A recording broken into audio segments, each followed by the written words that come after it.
Планетата Земя. Това е нашият дом. А това е моята мила родина България.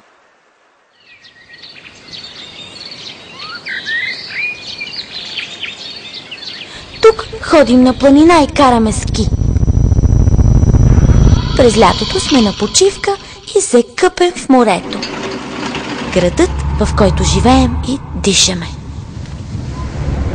Днешният модел на света е опасен за човечеството.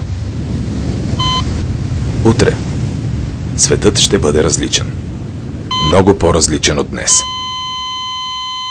В него ще живеят нашите деца. От тях зависи той да бъде по-добър от днешния. От нас зависи да има утре. Зелена партия България.